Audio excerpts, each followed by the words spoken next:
for lack of a better term, there seems to be a quote-unquote loss of soul whenever one person sets their AI to write a paper for them. Whenever artificial intelligence writes something, the rhetoric used, the sentences just sound unhuman in the sense that the craft just seems impersonable, as if there is no, again, soul behind it. It's hard to explain beyond these philosophical abstractions. I'm sure we could get any sort of statistical or writing metric to determine what distinguishes truly and how to distinguish artificial writing from human writing. But for now, I predict that very soon, in probably many months from now, within the year possibly, or within 2 years at least, at most, I mean, the artificial intelligence will be able to emulate human writing such that it is fully indistinguishable and requires no fine-tuning as it currently does on the part of the person to correct the more artificial sounding portions of a text. Now, the implications of this are concerning at the least, because this entails automatic, instant, rapid generation of basically pseudo-human prose that is able to trick everyone, from the most experienced writer to the biggest dimwit of all time. And in this case, we are heading toward a future in which literature, for example, will be tarnished insofar as we will have accusations that such and such book was in fact artificially researched, artificially crafted, artificially etc. Meaning the attribution and the relation of an author to a text will slowly disintegrate throughout time. It will be seen as so-and-so author wrote so-and-so book, and it will be taken for granted that they more than likely or even definitely used artificial intelligence. That is to say, I believe that artificial intelligence is becoming so commonly used among people who use the internet that it's the majority now of people who use the internet who use AI. Therefore, it will be seen in the future that everyone, to some extent, in their creative output of any kind, especially in writing, but also in art, visual art, used artificial intelligence for either guidance or direct composition. And these differences of either guidance or direct composition are on a spectrum. To what degree did you use AI? Did you use it for references? Did you use it for guiding an outline of a draft, for example? Or did you use it to straight up write the entire outline and then the work itself? Did it do the hard part? What are the hard parts? What are the easy parts of a work, of a text to construct? To what degree did you use AI will be the question on most people's heads, not whether AI was used. And so that is in the very, very near future. It's already speculated in modern publications ever since the release of ChatGPT in 2023 to the public by OpenAI. Many books published thereafter, since November of that year.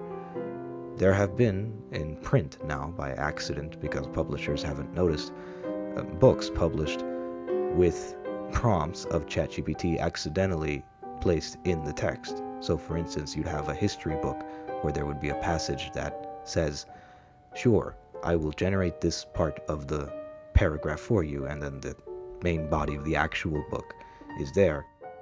And therefore, it's important to recognize today just how much this will affect the art industry. And I use the word art in both visual and textual art, books and such.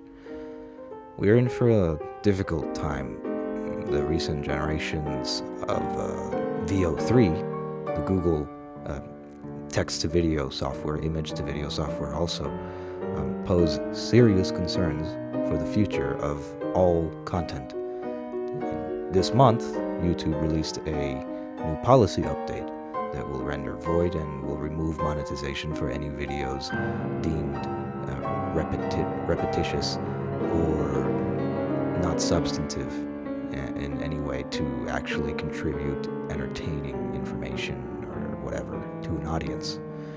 This will be subject, of course, to the discretion of the YouTube investigators, or whatever you'll call them, when they are called to evaluate a channel, whether it be AI slop, as it's called, as many call videos now, which use AI, or genuine content that can have AI implemented. And of course, what I mean to say with this video is that I fully believe that artificial intelligence will dominate the field of art in the future, and we will have to get used to an environment where humans, where people will have most of their work be underestimated, as to a certain extent, or to a full extent, written by themselves. We will have to get used to, as artists, as writers, as painters, etc., to have our work dismissed, to have fame be cultivated or created by different mediums than by just the quality of the art per se, as AI models increase their creative output and their capacities to emulate human art. Therefore, we are in for a tough time, and we must consider different ways of getting ourselves out there. I don't suppose to propose any meaningful way to do this, but I really hope that artists and writers in the future can find a way to navigate in this muddy water of artificially generated art. There it is, a footnote I can add to this little comment, a historical observation. In the beginnings of the Industrial Revolution, many people were able to create machines that could produce factory work faster than could a single laborer. For example, textile plants were being built, which could create things at a massively faster rate than could the average person, and therefore factory workers rebelled and revolted, as they saw this as a threat to their own trade. In other respects, the sewing machine also was seen as a threat to sewers, as this machine would be able to produce shirts and pants and such at greater rates by a single laborer than it would take a single laborer without the machine.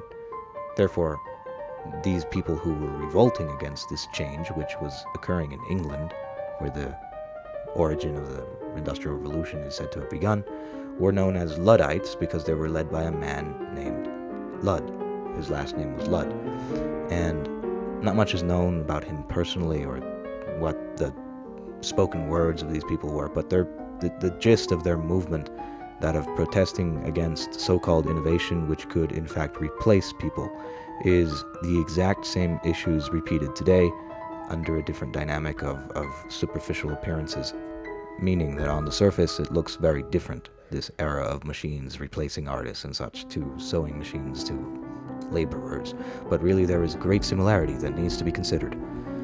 This fear of the Luddites was rightly founded on the further fears that this would lead to mass layoffs and mass firing, which we see now happening in applications like Duolingo, for example, which recently, or a couple months back, laid off a bunch of people in order to favor an artificially intelligent machine to teach you, the user, translation. There can scarcely be in this world something more ironic than stripping away that most human of things, language, from humans and given to machines for the sake of profit, of course, because profit over people is the mantra of many companies nowadays. So we're left with the question, what is the future of art? Will we artists be laid off? Will we creative writers be laid off and replaced with machines? Will Robo Shakespeares and Robo Da Vinci's make art for us, rather than real people? Will we have art be replicated by AI so much to the point that it can no longer feed off anything human? When humans give up wanting to make any art because AI can just make any art, we're left with that question. Will AI just feed off itself now? Will everything be taken from and sourced by AI? By AI itself? this is a reiteration that can occur that's very terrifying to think about and dwell on. When we see just how much the tech gurus, those who advocate for AI incessantly and without pause, take little in consideration the fact that just maybe, human beings have some value beyond just being a source for AI improvement.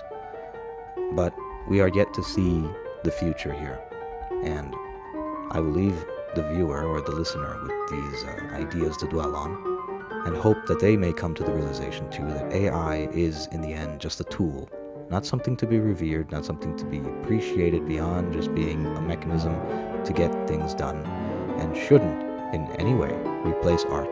It should guide you. As I mentioned before, it should be, if it's to be on that spectrum, if you labored using AI, it should be on the spectrum as least used as possible, rather than used as much as possible. And that requires honesty. I ask our viewers and listeners to look at themselves in the mirror and really think about just how much AI did the work for themselves. If it's something that they're presenting as creatively by themselves, if it's something they're so presenting to anyone, then they must be honest and say, this was mostly AI or this was mostly not AI. But of course, people being people, we will not see much honesty in the coming future, especially when AI becomes normalized across every single spectrum of life. But that's the way life goes, and I hope you enjoyed listening.